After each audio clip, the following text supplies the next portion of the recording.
What's up guys, today we're going to be checking out the R9M Lite on the X-Lite controller. This is a 900 megahertz, actually it's an 800 megahertz system here in the EU. It's for long range. I guess this is more of a medium range because it's only 100 milliwatts that you get with this module. But today I'm using the stock antenna. There are so many things you can do to improve this, but I'm just going really stock. So basically being on 900 megahertz, a lower frequency than what we're used to, and 2.4 is actually very beneficial. That little scientist in my head gets very happy when I hear about this. If you think about transmission in our radios, it's just like the sound that we hear. It's all frequencies. So basically 2.4 is a higher frequency, 900 obviously is a lower frequency. Now if you think about how that works, if you are in a club, you hear all the music, you hear all the frequencies, but if you go outside, you close the door, what do you hear? You hear the bass. The bass seems to travel on, and even if you're in a flat, an apartment, and you play your music loud, the neighbor will just hear the bass because the bass gets through the wall. It's the same thing. 900 megahertz isn't exactly bass, but it's a lower frequency. It has more penetration. 900 is more like mid-range, but you can also hear that too, right?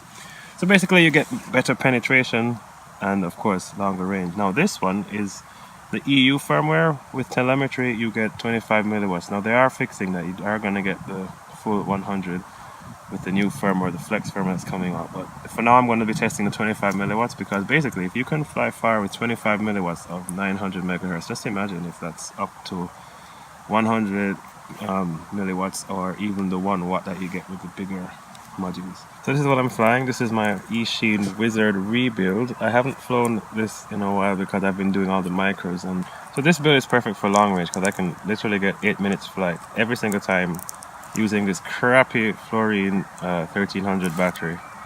Yeah, 8 minutes of cruising I get on this one because these motors are from the first eSheen Wizard that ever came out.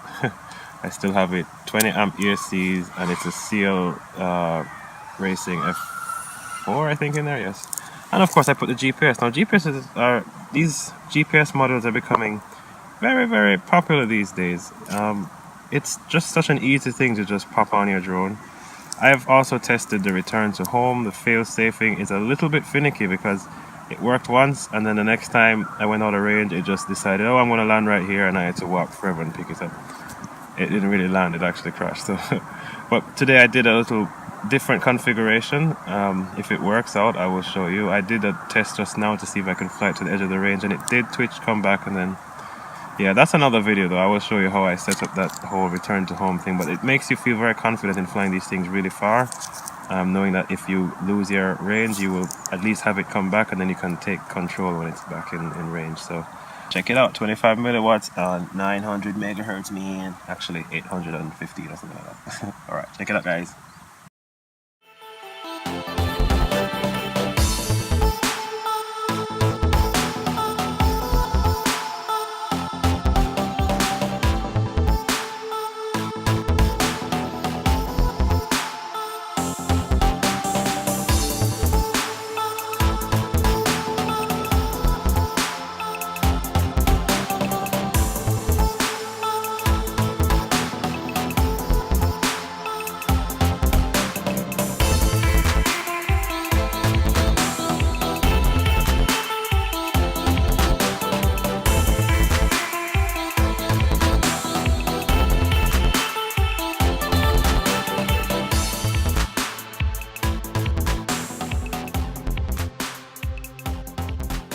Well guys, as you just saw, do not trust the GPS return to home for your failsafe, because I've been testing this for a while. Maybe there's something buggy with my flight controller and my setup. I mean, I've tested so many different things, but I've seen other people have this issue where you test it nearby, it works, you flip the switch for it to come home, it comes home, but when it does a failsafe, it's like it goes crazy and it just doesn't, it just falls.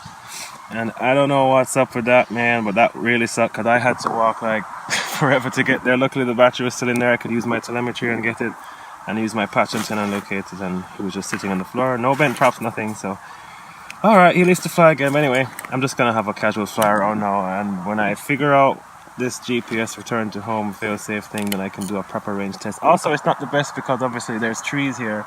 I don't really have line of sight, so I should have probably gone higher to get better range. I'm sure I could have gone way more further than that. Also, the antenna on this is not the right one. It's just a stick, and the polarization.